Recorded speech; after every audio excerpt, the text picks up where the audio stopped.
Seret Choulin, Daf Nun Bet, qui est le Daf de vendredi.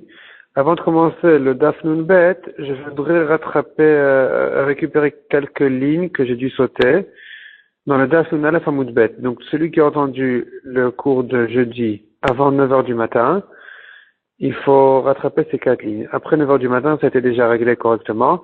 Donc, on rattrape pour ceux qui n'ont pas entendu. La ligne, elle commence à peu près au tiers du Hamoud, de Nun Aleph Amud Bet, au mot La Haaretz.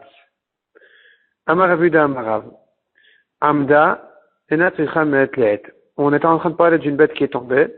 Une bête qui est tombée, elle est nefoula, et donc on craint qu'elle est tréfa. Si elle s'est levée, même si elle n'a pas attendu 24 heures, on peut lui faire la shrita, mais bdika vadaï baya. Il faudrait quand même la vérifier à l'intérieur pour voir qu'elle n'a pas eu de problème. Halcha, Enat bdika. Mais si elle a marché, c'est fini, donc c'est la vraie preuve qu'elle n'a eu aucun problème, et donc elle n'a pas besoin du tout de médical, de vérification. Après Barashi Amar, Achadou ve Achadou, aussi bien celle qui s'est levée que celle qui a marché, Tzricha Bdika, a besoin d'être vérifiée. Donc, conclusion de ce lien-là, et on commencera donc là où on en était. Ce qui sort de ça, c'est que si la bête elle est tombée, il faudrait attendre 24 heures si elle ne se lève pas. Si elle se lève, on peut lui faire la shrita immédiatement et après la shrita vérifier qu'elle n'a pas eu de très faute. Si elle a marché, marloquette, est-ce qu'il y a besoin de la vérifier ou pas?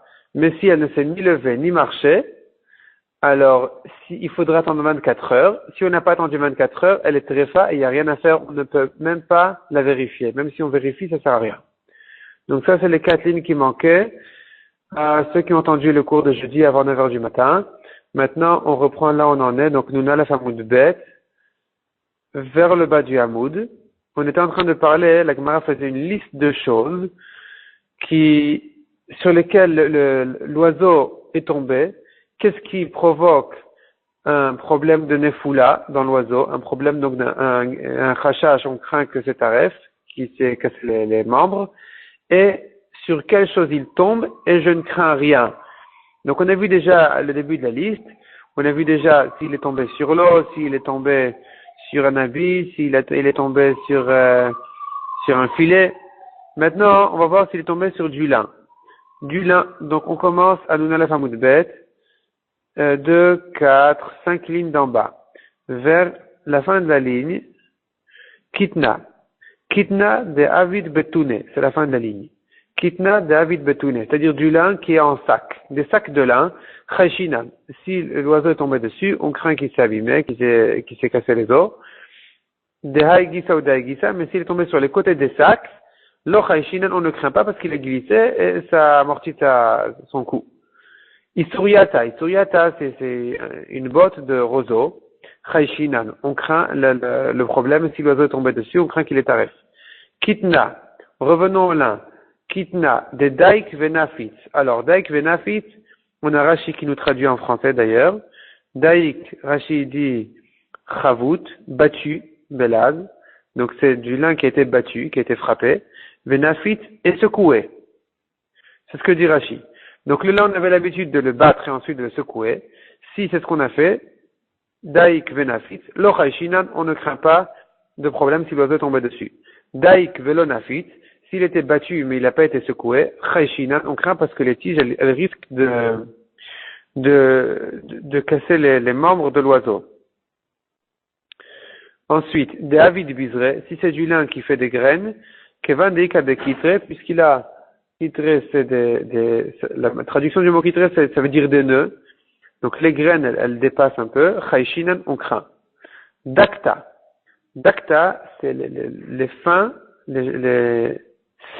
c'est-à-dire une fois qu'on a peigné le lin, il y a des fils fins qui sortent, et si c'est tombé dessus, Chayshinan, on craint. Dakta, si c'est encore plus fin que ça, lo Chayshinan, on ne craint pas. Navra, c'est les fibres du palmier. Chayshinan, si l'oiseau est tombé dessus, on craint qu'il s'est cassé les os. Timarta, lo Chayshinan. Alors, Timarta Rashi explique que c'est cette même chose-là, donc ce navra en question, ces fibres du palmier. Une fois qu'on l'a partagé en bandelles, et dessus est tombé l'oiseau, on ne craint pas, on ne craint rien. il s'est rien passé de grave. Kitma, la cendre, Nehila, si elle était tamisée, donc on a tamisé la cendre, Chayshinan.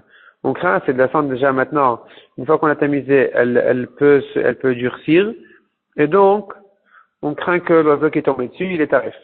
Lo Nehila, mais si ça n'a pas été tamisé, Lo Chayshinan, on ne craint pas. La cendre telle qu'elle, on craint rien parce que puisque c'est pas suffisamment dur pour craindre qu'il s'est passé quelque chose à l'oiseau qui est tombé dessus. On commence maintenant d'Afnun Bet Amoud Aleph. Chol Hadak. Chol Hadak, du sable fin, Lo Chayshinan, on craint rien. Chol Hagas, du sable épais, Chayshinan, on craint. Parce qu'il y a Rachidi et des pierres dedans, et donc l'oiseau qui va tomber dessus, il risque de s'abîmer. Avak Drachim, la poussière des chemins, Chayshinan, parce que c'est battu par les gens, ils piétinent là-bas, ils marchent dessus, et donc ça a bien durci. Ça fait que si l'oiseau tombe dessus, eh bien, il risque de s'abîmer. Tivna, la paille, Ve'avid Bezaga, Chayshinan, c'est-à-dire une botte de foin, on craint. Lo Avid Bezaga, si c'est de la paille qui est dispersée par terre, Lo Chayshinan, on ne craint pas. Chite Vechol de Minayu, le blé et tout ce qui lui ressemble, Chayshinan, on craint. Sare Vechol de Minayu, l'orge et tout ce qui lui ressemble, Chayshinan, on craint aussi, si l'oiseau tombe dessus. Koimine kitniyot, toutes les kitniyot, alors les kitniyot c'est comme les petits pois, les lentilles, etc. En ben mishum risuke varim, puisque l'oiseau quand il tombe dessus, alors ces petites graines, elles se séparent, elles s'écartent, ça fait que le coup qu'il reçoit n'est pas suffisamment fort pour craindre un risuk varim, que ses membres se soient abîmés, se soient cassés. Levar min rubia, sauf le rubia qui est une sorte de kitniyot, qui n'a pas ce caractère-là, qui n'a pas cette chose-là qui fait que l'oiseau qui va tomber dessus, il va pas s'abîmer. Là, on devrait lui craindre qu'il risque de s'abîmer les membres. Chimtse, enbo mishum risu kevarim. Donc chimtse rachidi fichlech. Ça doit être une sorte de petit pois, selon le dictionnaire en tout cas. Donc cette chose-là, enbo mishum risu kevarim, il n'y a pas de problème de risu kevarim pour l'oiseau qui va tomber dessus. Chaftse, yesh bo mishum risuk evarim. C'est encore une sorte de légume, et yesh bo mishum risuk evarim, l'oiseau qui tombe dessus, il risque de se casser les membres. Klala dimilta, voici la règle. Kol mide de mishrik, toute chose sur laquelle l'oiseau il glisse un peu, en bo mishum risuk evarim, il n'y a pas de problème. Lo mishrik, mais s'il glisse pas, il tombe, il prend un coup directement. Yesh bo mishum risuk evarim, il faut craindre que ses membres se sont abîmés. Dans le Shulchan Aruch, on n'a pas toute cette liste-là, ni dans le Rambam. Ils disent que le principe, s'il a pris un coup dur, c'est un problème. Sinon, c'est pas un problème. Davouk, si on a mis un piège aux oiseaux et il s'est collé son mail. Ravashi Share Amima Rasa. Donc c'est une marloquette. Est-ce que après ça, il va tomber? En fait, ce qu'on fait, Rashi explique, c'est qu'on met un morceau de bois. Et l'oiseau il se pose dessus, il se colle ses ailes, et il essaye de s'envoler, et il va tomber avec le bois par terre. Et là, il peut pas vraiment, le coup il est dur. Il peut pas se retenir à ne pas tomber trop fort. Et donc là, on devrait craindre le risuk evarim, c'est une marloquette ici. Selon Ravashi, il est permis, selon Amimar, il est interdit. Et la Gemara explique dans quel cas c'est la marloquette. Bechad gapa, s'il y a qu'une aile qui s'est collée, des coups, al malopligé des chars, selon tout le monde c'est moutard. Parce que l'autre aile est suffisante pour faire que la chute ne soit pas trop forte. Qui pligue betre gapé. La marloquette elle est que si ces deux ailes ont été collées, mande asar, celui qui interdit à Marlecha, il te dit echinekum, comment il peut s'envoler? Comment il peut se retenir de ne pas chuter trop fort? Ou mande char, celui qui permet à Marlecha, il te dit efchar de nekum ikve de gapé. Il peut avec le début de ses ailes de se retenir un petit peu et avec un peu de mouvement, là-bas il peut faire que la chute ne soit pas trop dure, et donc, il n'y a pas de problème de risuk evarim.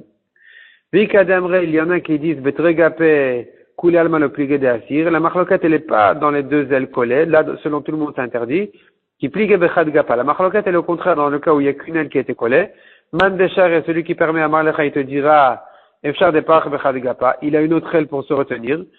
Ou Mandéassar, celui qui interdit, il dira Kevan de Behaï le Matiparach, puisque avec une aile, il ne peut pas s'envoler. Behaïnami le Matiparach, qu'est-ce qu'il peut faire avec une aile? Il ne peut pas s'envoler avec l'autre aile. Et donc, il est tombé trop fort et il est interdit. Veil Cheta, la Gemara maintenant, elle dit la halakha, Bitre Gapé Asir, si les deux ailes ont été collées, il est interdit. Bechad Gapa, une seule aile, Charé, il est permis. On continue aux 2 points. Nishtabru Rov Tlaotea. Ça, c'est un nouveau cas. C'est un cas, donc on a terminé avec Nefula, la bête qui est tombée, l'oiseau qui est tombé, on a terminé avec ça. Maintenant, on passe à une bête que le rov de ses côtes, la majorité de ses côtes se sont cassées. C'est une tréfa. Tanoura Banan, El ou En Rov Tlaot. Alors, combien de côtes il y a dans la bête? Il y en a 22, 11 de chaque côté. Donc, la majorité des côtes, c'est Shashmikan, Veshashmikan. Parce que si je dis qu'il y en a 11 de chaque côté, en tout 22, le rov, c'est 12. La moitié, c'est 11, le rov, c'est 12. Donc, 6 côtes de chaque côté qui se sont cassées, c'est un rov, elle est tréfa. Ou, ou bien même, si 11 côtes d'un côté, une de l'autre côté, c'est taref. Se sont cassées, c'est taref. Amar Zeiri, ou mechetien klapeshidra. Quelle partie de la côte s'est cassée? Il s'agit de la première moitié, donc de la moitié vers la colonne vertébrale. Amar Rabba Bachana Marabi Yochanan, ou Betlaot Gdolot Yesh Benoir. On ne parle que des côtes grandes dans lesquelles il y a de la moelle, pas dans les petites côtes qui sont à la fin de la colonne vertébrale.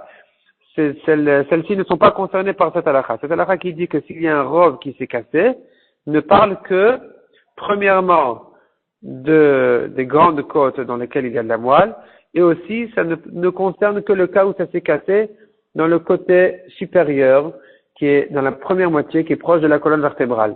Si ça s'est cassé en dessous de ça, il n'y a pas de problème de tréfa. Amarula, Ben Zakai Amar, Nekru Berov Tzadechad, si Nekru, elles se sont détachées complètement, pas cassées, mais détachées des vertèbres, Berov Tzadechad, il suffit que le rov d'un côté, le rov de 11, c'est-à-dire 6 côtes sur 11 se sont détachées, c'est suffisant pour que ce soit taref. L'ishtabru, mais quand elles se sont cassées, c'est là on a dit qu'il faut berov shnetzadin, le rov des deux côtés. Ça, c'est ce que pense Ben Zakai. Rachidi, on ne sait pas qui c'est ce Ben Zakai. Rabbi Yochanan Amar, Ben Nekru, Ben Ishtabru, dans tous les cas, aussi bien si les côtes se sont détachées que cassées, berov shnetzadin, elles n'étaient pas que dans le rov de toutes les 22 côtes. C'est-à-dire, il faut qu'il y en ait vraiment 12 qui se sont cassées et même détachées. Amarav. Nekrat tsela vechulia ima. S'il y a une côte qui s'est détachée avec sa vertèbre, trefa. Amri le Rav Kana et Ravasi le Rav. Lui ont demandé Rav Kana et Ravasi, donc à Rav. Nekrat tsela mikan ve tsela mikan. Si la côte des deux côtés s'est cassée, donc, c'est-à-dire, au même endroit où du côté droit ça s'est cassé aussi du côté gauche. Non pas cassé, mais nekra, elle s'est détachée. Vechulia kayemet. Mais la vertèbre est restée à sa place. Maou, quel est le din? C'est taref ou pas? Amar le Ugi, stera ke amritu. Alors, Rav leur a dit, est-ce que vous êtes en train de me parler d'une bête qui a été coupée en deux, une bête morte? Elle est déjà morte. De quoi on parle? C'est même pas une question de trefa, c'est une question de nevela. Demande à Gemara. Pourtant, Veha, Rav nami gistera kama. Rav aussi, quand il a dit que la côte s'est cassée avec sa vertèbre. Donc, automatiquement, l'autre côté, il va tomber. Il est détaché aussi. Donc, finalement, il reste plus rien.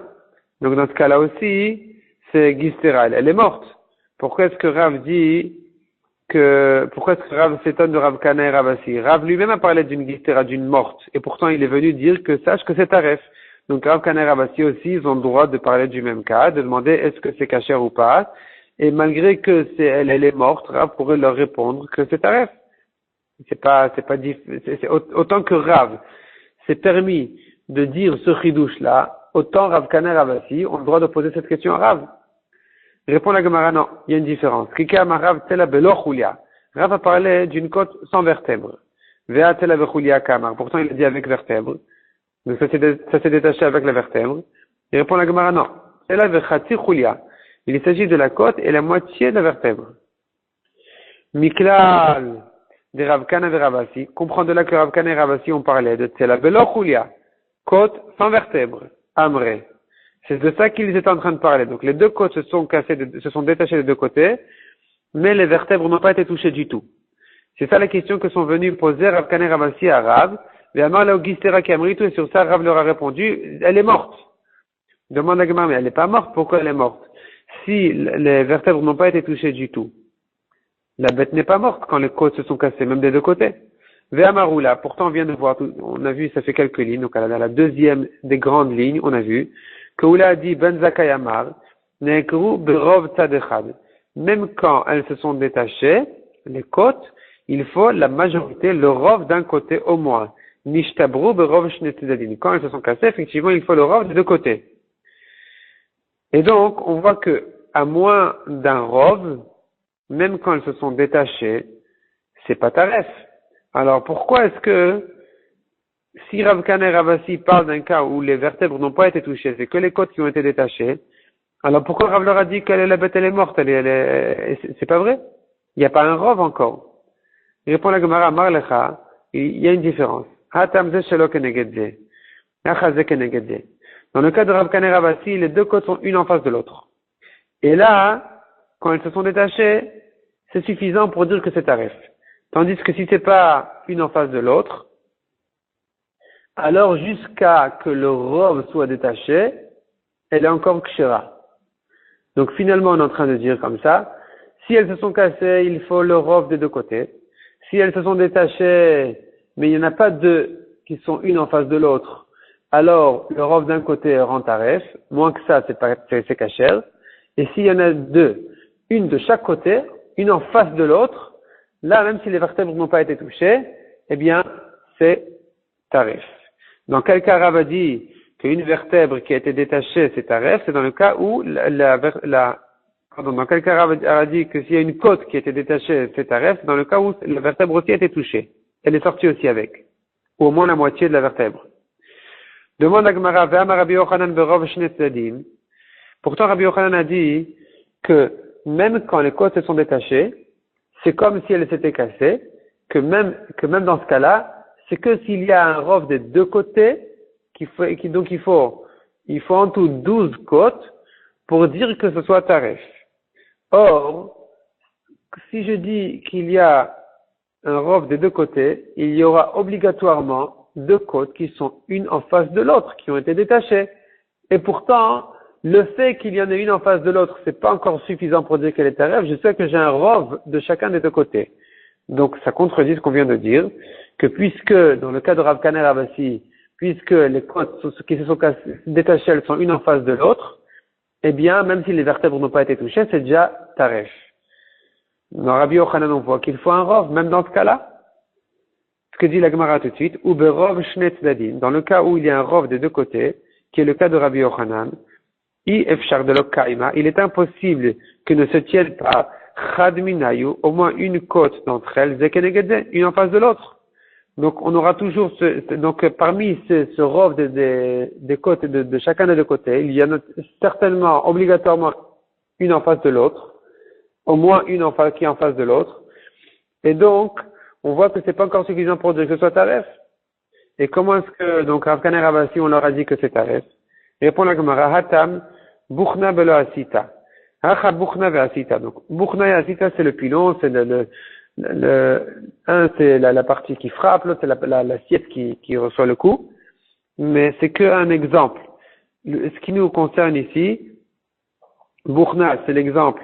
C'est un machal, ça fait allusion à la côte, et asita, ça fait allusion aux vertèbres. Parce que les côtes, elles rentrent dans les vertèbres comme dans le pilon. Donc maintenant, la Gemara dit comme ça. Buchna belo asita, s'il n'y a que la côte, je reprends. Atam buchna belo asita. Là-bas, quand on a dit qu'il faut un rov, quand les côtes se sont détachées, il faut que, il y ait un rov des deux côtés, selon Rabbi Yochanan, ou d'un côté au moins, selon Ben Zakkai. Il s'agit d'un cas où les vertèbres n'ont pas été touchées. C'est que les côtes qui se sont détachées. Acha, dans le cas de Rav Kana et Rav Asi, il s'agit d'un cas où buchna ve asita. Les côtes et la vertèbre, se sont détachés, et c'est dans ce cas-là qu'effectivement on a dit que c'est suffisant pour dire que c'est Gistera, elle a été cassée, la bête, elle est morte, c'est fini. Demande à Gemara, Yachaïnu de Rav. Si c'est comme ça que tu dis que quand le cas de Rav Kaner Abassi, des deux côtes, il s'agit d'un cas où les côtes qui se sont détachées, c'est inclus une vertèbre, c'est bien le cas de Rav qui a dit qu'une côte déjà suffit, une côte plus vertèbre, c'est suffisant pour dire, ou même une partie de vertèbre, c'est suffisant pour dire que c'est taref. Donc quelle est la question de Rav Kaner Abassi, qui parle dans un cas où il y a deux côtes qui se sont détachées? Répond la Gemara, le Shmiya le de Rav. Ils n'ont tout simplement pas entendu la halakha de Rav. Demande la Gemara s'ils n'ont pas entendu la halakha de Rav qui a parlé d'une côte, pourquoi ils ont besoin de parler de deux côtes? Pourquoi ils posent la question sur deux côtes, une en face de l'autre? Ils auraient pu poser leur question même sur une côte. Est-ce que c'est caché ou taref? Parce que même une côte est déjà taref. C'est pas la peine de demander sur deux.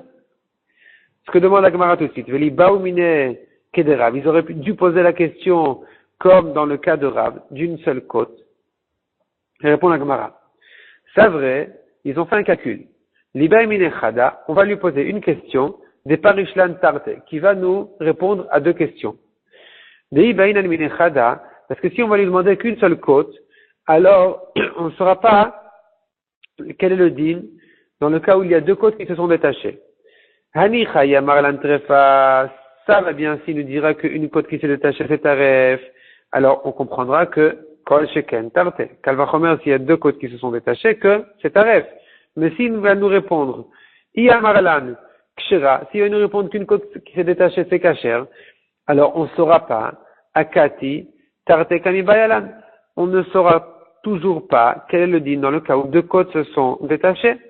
C'est pour ça qu'on a eu besoin c'est pour ça qu'ils ont préféré poser la question dans le cas de deux côtes qui se sont détachées, de manière à ce que selon la réponse de Rav, ils vont comprendre quel est le din aussi bien dans les deux côtes que dans une côte.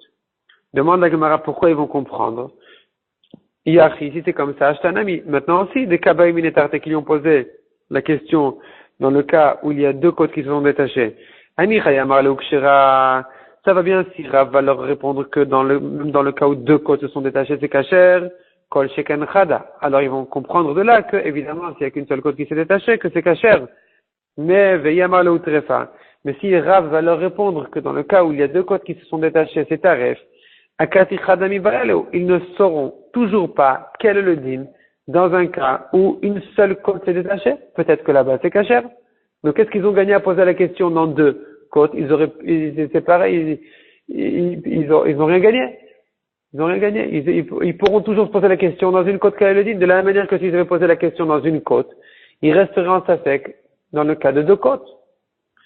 Répond la Gemara, c'est vrai. Ils se sont dit, Rav Kaner Abassi, ils se sont dit, Imkan Mirtar Karatar. Si vraiment, Rav pense qu'une côte est déjà taref, alors, quand on va lui poser la question sur deux côtes, on saura, de sa réponse, est-ce qu'une côte était déjà taref? Pourquoi? Parce qu'il va s'énerver. Si une côte est déjà taref et qu'on lui pose la question sur deux côtes, il va nous dire, mais qu'est-ce que vous nous demandez? Même une côte est déjà taref. De lui-même, sur le ton de sa réponse, on va comprendre que même une côte était déjà taref. Donc, en posant la question sur deux côtes, on va tout gagner. Parce que si deux côtes est kasher, Kal va chomer une, et si deux côtes est taref, et si une côte c'était déjà taref, si deux côtes c'est kasher, une côte Kal va chomer c'est kasher. Si deux côtes c'est taref, mais une côte qui s'est détachée c'est kasher, alors Rav va nous répondre calmement. Il va nous dire, non, deux, c'est pas bien.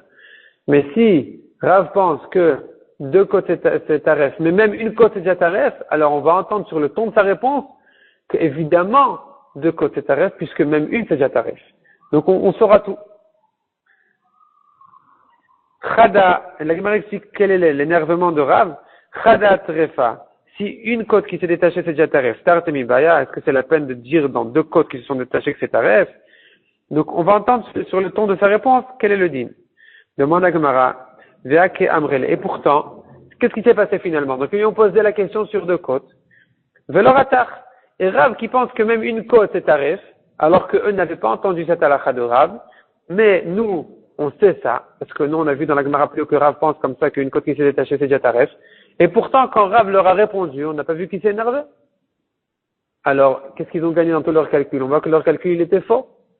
Répond la Gemara, Kevan de Kamar la Gistera Kamritu, puisque Rav leur a répondu, Gister, vous êtes en train de me parler d'une nevela, c'est ça que vous me parlez d'une bête morte? C'est ça sa colère. En ces mots, on comprend déjà que Rav, pour lui, c'était évident que deux côtes qui se sont détachées, c'est une nevela, elle est morte, elle est tréfa. Et si c'est tellement évident, c'est la preuve que déjà une côte qui s'est détachée, c'était déjà taref. Donc effectivement, Rav Kana et Rav Assi, ils ne savaient pas ce que Rav pensait d'une côte. Ils ont posé la question dans deux côtes, mais ils ont tout gagné parce que sur le ton de la réponse de Rav, ils ont compris que non seulement deux côtes qui sont détachées, c'est taref, mais même une seule, c'est déjà taref. On continue dans la Gemara. Amar Rav Rav Shila. Amar Rav Matna Amar Shmuel. Neekrat Sela Meikara. Une côte qui s'est détachée de sa place. Vegulgola Chenerbesa. Et le crâne qui était où? C'est-à-dire, Gulgola Chenerbesa Beruba. Le crâne qui a été frappé en majorité. Ou Bassar Achofet Rov Akeres Berubo. Ou bien, le rov, la majorité de la chair qui couvre le keres, l'estomac. Trefa. Si c'est déchiré, c'est taref. Et la Gemara reprend, c'est à la chôte une à une.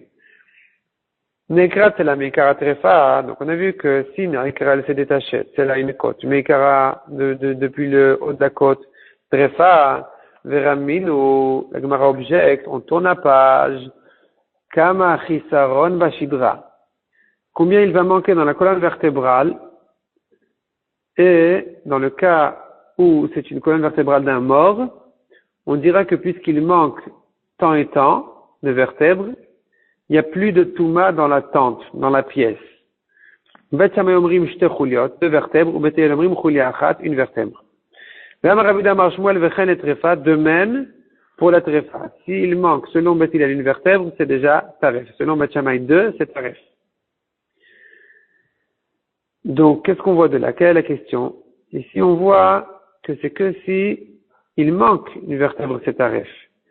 Alors que Shmuel en haut a dit, si la côte est détachée de sa vertèbre, c'est déjà taref. Donc, ça se contredit. Parce que, en haut de Shmuel, on comprend, dès qu'elle s'est détachée, c'est déjà taref. Même s'il manque pas une vertèbre. Tandis qu'en bas, Shmuel, il dit, enfin, sur la Mishnah de la Touma, Shmuel dit que de même pour la Trefa, s'il manque une vertèbre, c'est là où c'est taref. Je comprends de là que si la côte est détachée, c'est pas taref. Répond la Gemara, effectivement, dans les deux cas, c'est taref. Achad, c'est la belo chulia. Ici, une côte qui s'est détachée sans la vertèbre, c'est taref. Hatam, et là-bas, chulia belo tsela, la vertèbre sans la côte qui s'est détachée. Donc la vertèbre qui a manqué, même sans côte, c'est taref. Et demande la Gemara tout de suite. Bish la matzela belo chulia, on comprend bien une côte qui s'est détachée sans la vertèbre, mashkachat là, c'est possible. Et la chulia belotzela, mais une vertèbre qui s'est détachée sans la côte, echi mashkachat là, comment est-ce possible une chose pareille, que la vertèbre se soit détachée de sa place, et que la côte soit restée attachée à sa place? C'est pas possible. Répond la Gemara, beshili kafle. À la fin de la colonne vertébrale, donc là où il y a les hanches, là-bas, on a plusieurs vertèbres qui n'ont pas de côte. Et là-bas, on dit que, selon Bet Hillel, s'il manque une vertèbre, c'est déjà taref. Donc, il y a besoin des deux halachot de Shmuel, aussi bien si la vertèbre la côte était détachée de la vertèbre, c'est taref, que dans le cas où la vertèbre a manqué, c'est aussi taref. Dans un cas où la vertèbre qui a manqué n'a pas de côte, eh bien, on dit que si il manque une vertèbre, c'est taref. Matkifla Raboshaya. Raboshaya objecte. Velit neye, on aurait dû enseigner cette machloket de Bet Shammai et Bet Hillel, Gabek Kulei, Bet Shammai, Vechumre Bet Hillel. C'est-à-dire, en général, on sait bien, Bet Shammai, ils prennent toujours la Chumra et Bet Hillel la Kula. Il y a quelques exceptions qui sont toutes citées dans une longue liste dans Masechet Eduyot. Donc, dans Masechet Eduyot, les Mishnot nous ramènent là-bas toutes les exceptions où Bet Shammai, ils prennent la Kula et Bet Hillel la Chumra. Demande la Gemara.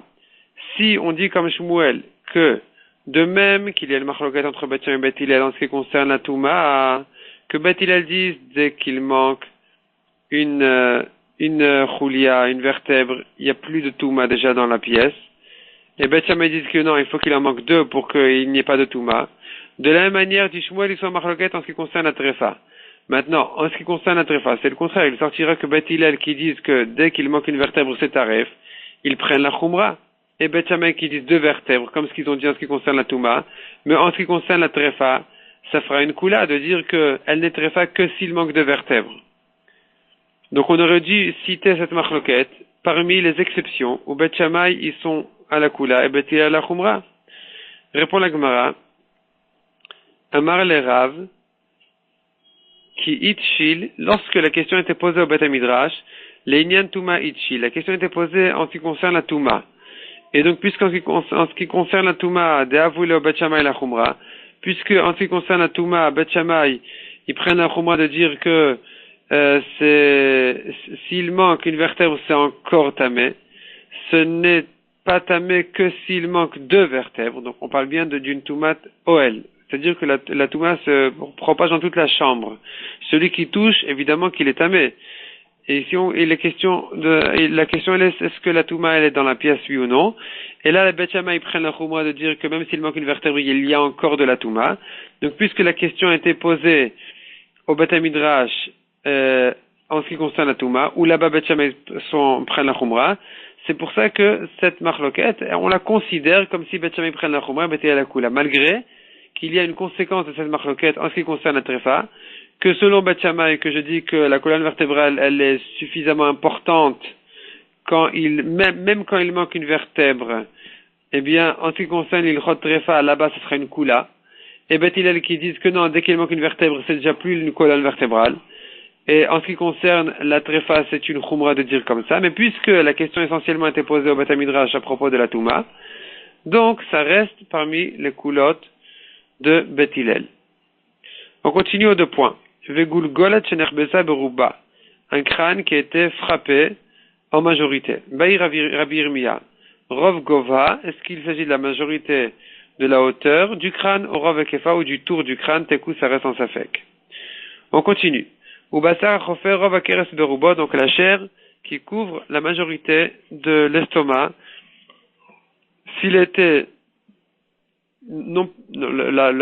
s'il était déchiré en majorité, donc la chair couvre l'estomac. Si la majorité de cette chair-là a été déchirée, c'est taref. Baï Ravashi. Berov Karua ou Berov Natul. Est-ce qu'il s'agit que le rov a été déchiré ou que le rov a été retiré, qu'il manque? Il manque le rov de cette chair-là en question. Demande à Gemaratif Shatle Midetnan. On pourrait répondre à sa question. Ravashi aurait pu répondre à sa question de la Mishnah qui dit Keres apnimit shenikva, donc on l'a vu il y a quelques dapim, l'estomac apnimit intérieur shenikva qui a été percé, ou shenikra rov achitzona, ou bien qui a été déchiré la majorité du keres de l'estomac extérieur. Ve'amri b'ma'arava, or on a expliqué ça en Eretz Israël, Mishmei de Rabbi Yossi bar Rabbi Chanina, au nom de Rabbi Yossi bar Rabbi Chanina, kol keres kulo zoi keres apnimi. Tous les entrailles s'appellent keres apnimi. S'appelle l'estomac intérieur, qui dès qu'il était percé, c'est taref. Veizu keres achitzona, qu'est-ce que j'appelle le keres extérieur? C'est basar achofet rova keres. C'est la chair qui couvre en bas la majorité du keres. Et donc, c'est exactement le cas de Ravashi.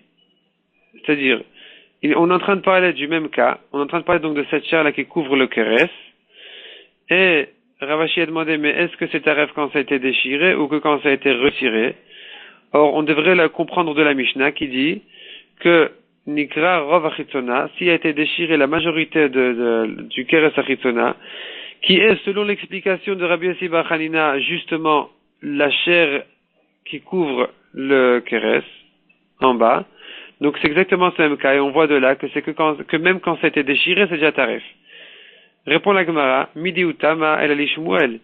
Nous, on est en train de parler selon Shmuel, c'est-à-dire, toute cette halakha qui dit maintenant ici, Basar Achofet Rova Keres, la chair qui couvre le Keres, elle est les paroles de Shmuel, parce que dans l'Amoud Aleph en bas, de notre daf, Nun Bet, Amoud Aleph en bas, on a vu, Amarav Abarav Shila, Amarav maintenant Amar Shmuel. Premièrement, on a Ekrat Selamikara, donc une côte qui était détachée. Deuxièmement, Vegulgola Chenerbesa Beruba, donc le crâne qui a été frappé. Troisièmement, Basar Achofet Rova Keres Berubo, la chair qui couvre la majorité du Keres Berubo, s'il était touché en majorité, c'est taref. Maintenant, selon Shmuel, cette chair-là, c'est pas ça le cas de la Mishnah. Quand la Mishnah dit que la majorité de l'estomac extérieur qui a été déchiré, c'est taref, selon Shmuel, l'explication de ce kéres extérieur-là ne fait pas allusion au même cas que Shmuel est en train de parler maintenant, c'est-à-dire à la chair qui couvre le kéres. Shmuel explique autrement. On reprend donc chez nous dans la Gemara. Midi utama el ale Shmuel, donc je reprends un moudbet. Midi, la ligne commence par les mots Midi utama el ale Shmuel. Toute cette halakha là a été dite par Shmuel pour Shmuel. Or Shmuel lui-même a expliqué différemment le cas de notre Mishnah. Ha amar Rabbi Yaakov bar Nachmani amar Shmuel. Mais comme Shaim Bamilat, lui il explique c'est quoi le kéres extérieur. C'est pas la chair qui couvre le kéres. C'est un endroit dans l'estomac où il n'y a pas de poils. Donc c'est autre chose.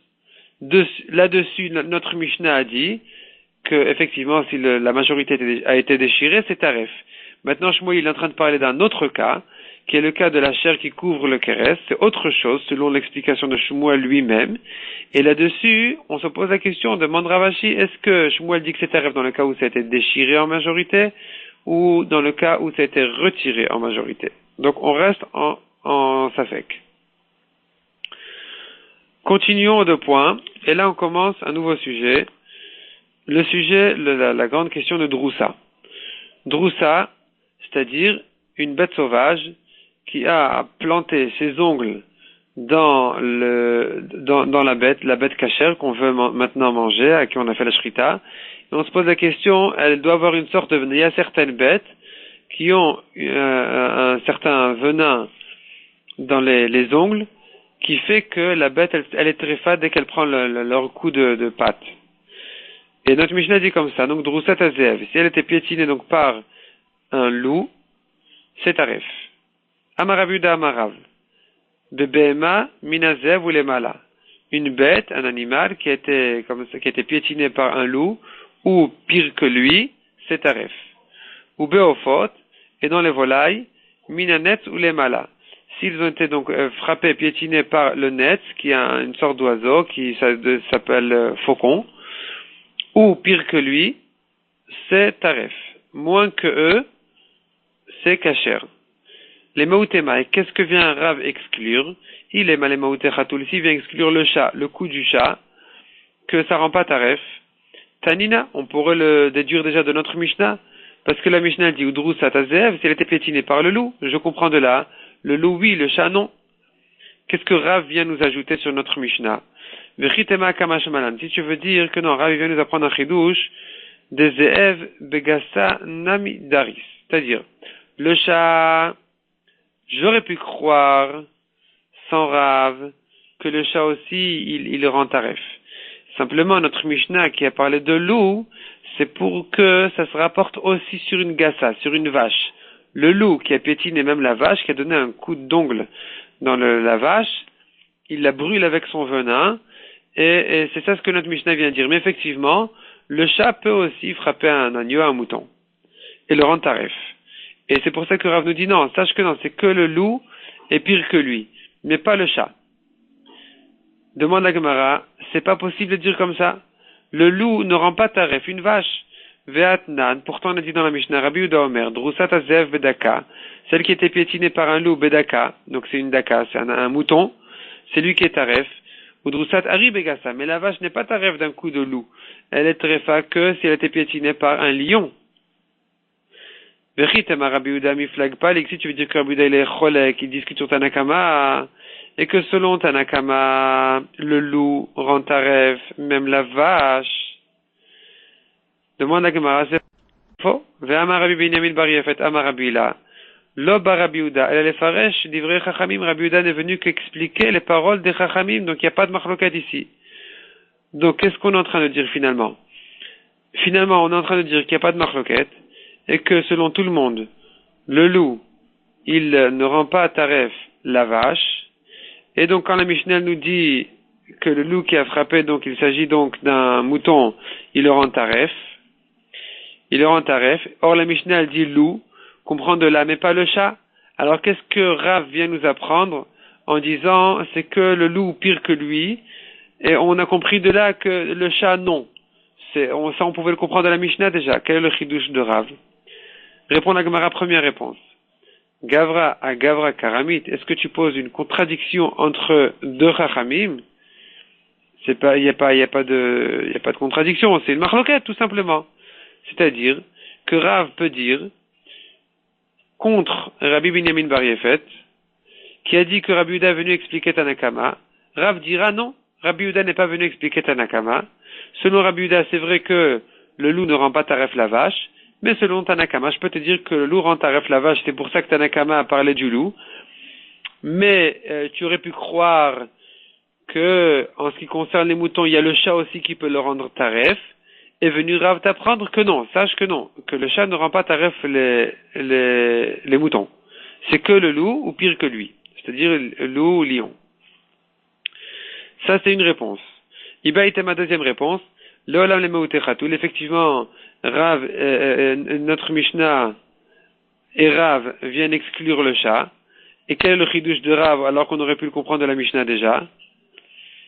Maudetema urcha de mil taktane. J'aurais pu croire que la Mishnah, quand elle a dit qu'une bête qui était piétinée par un loup, donc en parlant des moutons, parce qu'on est en train de supposer que Rabbi Yehuda n'est pas cholek, il discute pas avec Tanakama. Donc le loup ne rend taref que les moutons, car les vaches ne sont taref que par des lions. Donc quand notre Mishnah dit que le loup rend taref les moutons, ça vient pas exclure les chats. J'aurais pu croire comme ça, j'aurais pu croire que c'est urcha de mil taktane, c'est l'habitude des choses, que les moutons ils sont plutôt piétinés, frappés par des loups plutôt que par des chats. Kamash Malan vient Rav nous apprendre que non, que c'est quand je te dis le loup, c'est le loup et pas le chat. Le chat ne rend pas tarif. Amarav Amram Amarav Chizda, Drusat Chatul Unemiya. Donc si elle a été piétinée par un chat ou Nemiya, une Nemiya c'est une sorte de bête, Rachid dit Chayaï, c'est une bête. Donc, on ne sait pas c'est laquelle. Après, Rachid explique Vieshamrim chez Martarina. Je ne sais pas ce que c'est Martarina en français. Donc, c'est la Némia en tout cas. Cette Némia-là qui doit ressembler au chat, elle rend taref, Begdaïm, Utlaïm, les chevreaux et les agneaux. Drusat Khulda, si elle était piétinée par un rat, Beofot, ça rend taref que les oiseaux. Pas les moutons. Métivé. La Gemara objecte, Drusat Chatul Netsunemiya, si la bête était pétinée par un chat, par un netz, c'est le faucon, ou Nemiya, c'est la bête en question, Achitinakev le Halal. Elle n'est tréfa que si il y a un trou qui est rentré dans les organes intérieurs de la bête. Donc on voit que il n'y a pas de tréfa rien que par le fait qu'elle était droussa. Aval droussa dit la Gemara, let léo. Ils n'ont pas de problème de droussa. C'est que parce que l'ongle a causé un trou, a troué quelque part, que ça cause un problème. Mais le fait qu'elle soit droussa, qu'elle ait pris un coup des ongles, une griffe de ces bêtes-là, je ne crains pas le venin qui risque de sortir, etc. Donc, la Gemara demande que Rav Chizda avait dit, si elle est droussa par un chat ou par un chat ou par une émia, c'est taref, alors qu'ici on est en train de dire que c'est que s'il y a eu un trou qui est rentré dans les organes, c'est que si les organes ont été percés par ce coup-là, sinon c'est pas taref. Répond la Gemara, halokashia. Avant ça demande la Gemara, Vétis verra, est-ce que tu crois vraiment comprendre comme ça? Net lodaris, est-ce que tu veux dire vraiment, comme cette vraie qui dit que l'oiseau qui s'appelle Net, il n'a pas de problème de droussa, s'il a griffé, il ne rend pas taref, ve'atnan. Pourtant, dans notre Mishnah, on a vu clairement, droussa tanet. Donc, on voit que le Net aussi il peut griffer, sa droussa est taref. Halo kacher, répond la Gemara, ça c'est pas une contradiction.